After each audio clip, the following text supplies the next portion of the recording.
Good morning विद्यार्थी मित्रों। कक्षा 11 विषय भूगोल, पाठ 1 भूगोल एक विषय के रूप में। प्रस्तावना। विद्यार्थी मित्रों, कक्षा 9-10 में आपने भूगोल का अध्ययन किया है। कक्षा 11 में आप भूगोल को एक स्वतंत्र विषय के रूप में अध्ययन करने वाले हैं। भूगोल बहुत ही मज़ेदार विषय है। भूगोल यानी कल्पना और विज्ञान के बीच गहरा संबंध है। भूगोल में आप अपनी पृथ्वी के वातावरण, मृदावरण, जलावरण, मानव प्रवृत्ति, इन सभी आंतरिक संबंधों के विषय के बारे में जानकारी प्राप्त करने वाले हैं। भूगोल, भू अर्थात पृथ्वी, गोल अर्थात सर्कल। भूगोल यानी गोल पृथ्वी का अभ्यास, ये भूगोल की सामान्य परिभाषा है। भूगोल क्या है? पृथ्वी पर मनुष्यों के साथ साथ समग्र जीव सृष्टि का निवास स्थान है। पृथ्वी का भौगोलिक स्वरूप सभी जगह एक समान नहीं है। कहीं पर पर्वत है, कहीं पर पठार है, कहीं मैदान है, घाटी है, महासागर है, सागर है, नदियां हैं, विशाल वन प्रदेश और वीरान रेगिस्तान प्रदेश आए हुए हैं।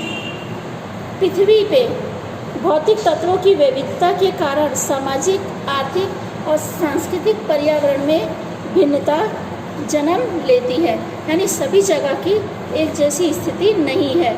सभी जगह पे अलग अलग संस्कृति, अलग अलग समाज देखने को मिलते हैं।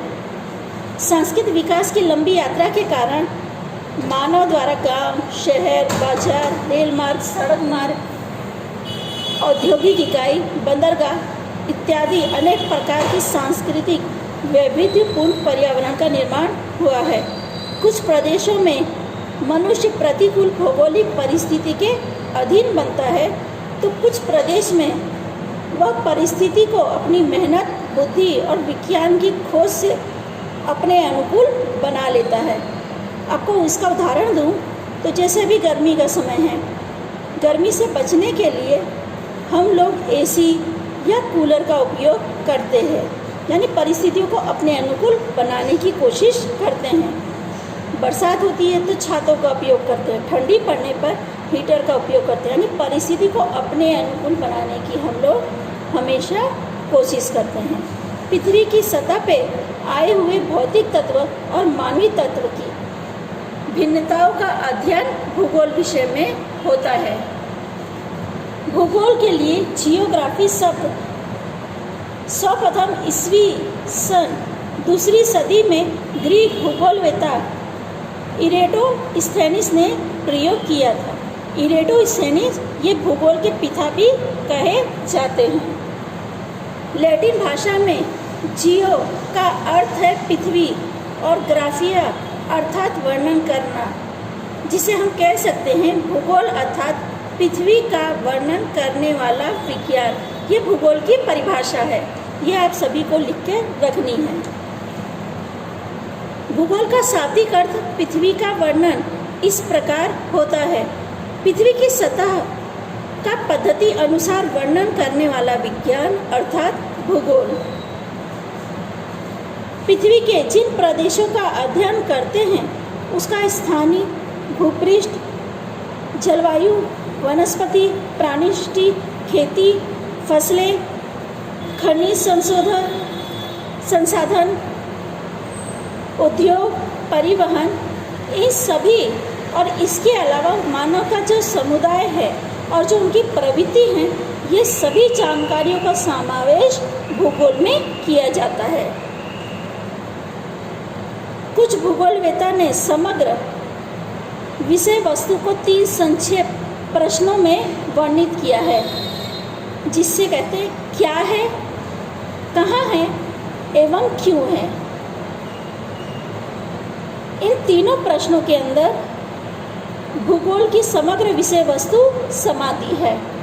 भूगोल का कार्य क्षेत्र पृथ्वी जितनी विशाल होते हुए भी उन्हें मुख्य 2 परिबलों के द्वारा अध्ययन किया जाता है, और वो 2 परिबल है प्राकृतिक तत्व और सांस्कृतिक तत्व।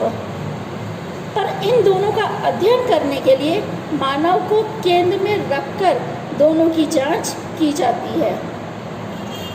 पृथ्वी पर घटित होने वाली घटना, भौगोलिक घटना, कार्य कारण के संबंध को समझाती है। मानव कार्य कारण के संबंध में भूगोल को समझाए तो ही भूगोल का ज्ञान जीवन में उपयोगी साबित होता है। यानी भूगोल के ज्ञान को हम लोग जीवन में किस तरह उपयोग कर सकते हैं, ये हम भूगोल का अध्ययन करके ही समझ सकते हैं। भूगोल का कार्य क्षेत्र, तो जैसे मैंने आपको बताया पहले कि भूगोल को दो परिबलों के द्वारा अध्ययन किया जाता है, यानी उसे दो भागों में बांटा गया है। पहला प्राकृतिक तत्व, दूसरा सांस्कृतिक तत्व। पहले हम देखेंगे प्राकृतिक तत्व। कुदरती संसाधन जैसे पर्वत, पठार, मैदान, घाटी, महासागर, नदियाँ, वन, यह सब प्राकृतिक तत्वों में आते हैं, क्योंकि इनका निर्माण हमने नहीं किया है, यह प्राकृतिक द्वारा निर्मित हैं। इनका निर्माण स्वयं प्राकृतिक ने किया है। दूसरा है सांस्कृतिक तत्व, यानी जो तत्व मानव द्वारा निर्मित होते हैं, जैसे गांव, शहर, बाजार, रेल मार्ग, औद्योगिक इकाई, बंदरगाह आदि सांस्कृतिक तत्वों का इनमें समावेश होता है। इन सभी चीज़ों का निर्माण मानव ने अपनी सुविधा के लिए किया है, इसलिए इन्हें सांस्कृतिक तत्व कहते हैं। भूगोल विषय की विषय वस्तु अत्यंत व्यापी है, यानी भूगोल के अंदर पूरी पृथ्वी का अध्ययन किया जाता है। इस विषय में पृथ्वी पर मृदावरण, जलावरण, वातावरण, जीवावरण, नुवंश आवरण का उद्भव और उत्कर्ष का विज्ञान का अध्ययन भी होता है। आपको पता है आपकी पृथ्वी से लेकर आपके जितना जहाँ तक वातावरण फैला है उनमें 5 आवरणों का समावेश होता है। वो 5 आवरण है मृदावरण, जलावरण, वातावरण, जीवावरण और नुवंश आवरण। ये सभी आवरण का उद्भव कैसे हुआ है और किस तरह ये विकसित हुए, ये सभी का अध्ययन भूगोल के अंदर होता है। भूगोल के अंदर किसी निश्चित क्षेत्र की, निश्चित स्थान की हर छोटी से छोटी जानकारी हमें प्राप्त हो सकती है। भूगोल का अध्ययन करके हम उन्हें जीवन में भी कहीं ना कहीं उपयोग करते ही हैं, इसलिए भूगोल बहुत ही उपयोगी विषय है। ठीक है विद्यार्थी मित्रों, आगे की चर्चा हम लोग अगले वीडियो में करते हैं।